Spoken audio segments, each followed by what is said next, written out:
Hi, and welcome to my short discussion on open education resources.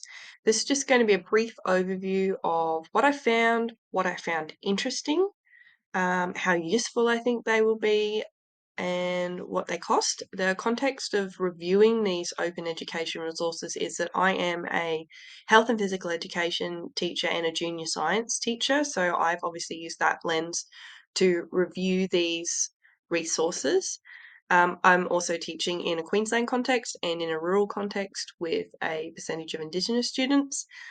So that's always at the back of my mind when I'm looking for these resources and trying to work out how useful they'll be. And also, I'm always keeping in mind when they're online resources is there any sort of backup? So can I print things out? Can I have backups for lessons? The resources that I'm going to focus on today are Khan Academy, CK to 12, and those first two really go to the context of kindergarten right through to grade 12. And then the last one I'm going to look at is edX, and I just stuck it in there because I think it has application for years 11 and 12 students, especially rural ones, for career transition pathways, for investigating just courses and um, information outside of what they have access to, keeping in mind a rural context, we just have less access to just a multitude of things. People from different ethnicities, people with different experiences. It's uh, so streamlined and within a rural community for what the kids are exposed to, the students are exposed to. So just wanting that resource that could take them outside if they're interested in something, I think this one could be good. Right, so overall, these tools reviewed were fragments of information.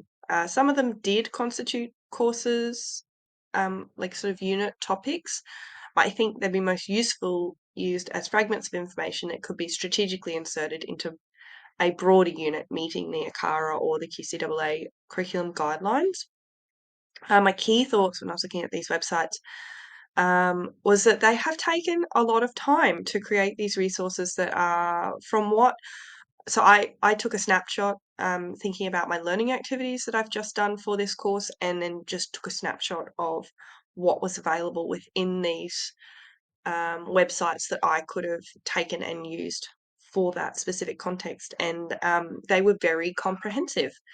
And I like this push to have this information be universal, because as a rural teacher who will be asked to teach outside my teaching specialty, um, having these resources is really nice because sometimes when you're asked to teach outside your specialty, you may be teaching with another graduate teacher or you may be teaching with another teacher who is also teaching outside of their specialty. So to have information that um, covers specific context, even like say like the maths information, like God forbid I'm asked to teach maths at say a grade 7 level, just having say like the Khan Academy resources to back me up and to make it more student centered, but to be able to present this information in a more meaningful way than what I would be able to without such resources. So we're going to have a look at the Khan Academy first up, and it has so many strings to its bow, this online resource. You can tell that it has been specifically made for teachers and students to enhance their learning. It's got specific courses. It has year level resources. So I did a little bit of market research into this, and I have a prep student, and I set up their resources that they have available for prep students, and very age appropriate, very comprehensive. She's had worlds of fun on it. She could um, work her way intuitively through it too, which I think is another thing because she uses other online resources in her classroom, but they're not as intuitive. So she wasn't able to solve her problems in like, how do I get to the next exercise? How do I work out what I actually have to do? So that was definitely interesting. Not at a high school context, but interesting nonetheless. It's a free resource and it has printable resources to augment the learning. Um, overall, the structure and the self-paced nature of Khan Academy makes it really useful. I've taught in multi-year level classrooms, and oh god, this resource would have just made all the difference. It generates your data and your information on where your students are up to, which when you are trying to justify using something like this in a school that may not be used to using resources like this, having that data and that justification and diagnostics available to say, hey, this is what's happening, this is how the kids are going, and this is how they're performing in their ACARA assessment. Can we keep using this? And if it's successful, the answer is generally going to be yes. Moving on, because I realize I'm taking up a lot of time, to CK 212. So this is a resource that has lessons and tests already set up within it. It's, again, a teacher-specific, school-specific context. Maybe dry is not the word. It's not dry.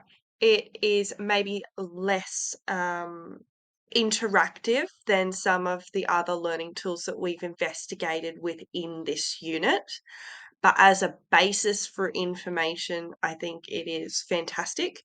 It's definitely something you could link out to. Say, I looked up ecosystems, which I've covered in my learning activity, where in Classcraft I made an activity, and this would be a really nice lesson to link out to within Classcraft, just a way of integrating that all together.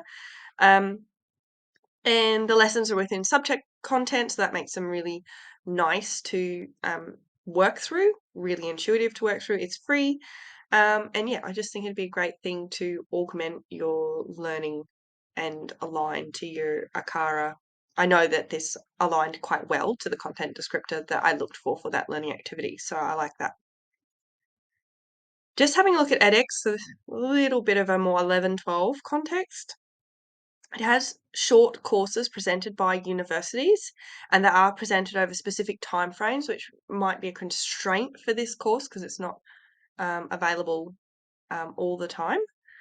But I just thought it is free at the basic level. It's got the option to upgrade. I just thought when looking at this and thinking about the career links that we could make within our courses and using the digital technology to enhance those career links, I really think that being able to say, hey, here's a taster of what you might be looking at for university, which you may not have, we can't, we're not teaching it at school specifically, or it's an extension of this subject, but it's not covered in the curriculum right now. And you may not have anyone to talk to within your life about this because to see if you're interested in it because they don't do a job in that area or your family doesn't know anyone because your family's all farmers and you want to be a graphic designer. The two are really not linked. But yeah, so great resource for those older students. So in conclusion, when I was looking at these open ed resources, I think the principle of open ed is really good. I think that it should be available to everyone. I like the support that Creative Commons is doing around legally supporting publishers, and they have a step-by-step process on the website of this is how you would publish this to make it available to everyone. So I thought that was a great read. And then also thinking about the Alice Springs Declaration and all right, just to extend on that thought, the Alice Springs Declaration calls for fair and equitable education for everyone. And I think enabling, like using these open education resources within our teaching, I think enables that. I think it enables a more student-centered approach where the teacher is not the holder of the knowledge. If kids want to jump ahead or if they want to go back and they want to re-ask the question, they can. It's there. It's not locked away because often teachers will say, oh, my student wasn't there that day and they've just never caught up on algebra or that specific aspect of it. Well, the kids can go back and they can go back over those specific resources and fill in those gaps, or when they're studying and they just want to hear it again. And I think having done university online and having done university in person, the ability to go back and review information even as an adult learner is so valuable, and why we think that wouldn't be beneficial to students, I think, is it's just, yeah, it's learning is universal, and that ability to go back and look at and review topics like that is just so valuable. Um, so really enjoyed looking into open learning. I have just popped some links into the resources down the bottom here that I have looked into. There is definitely more, and the minute you start Googling these resources, additional resources definitely come up. And because of the wonderful benefits of AI in our Google searching and the linking of social media, I actually had a resource come up through my research for this on specific.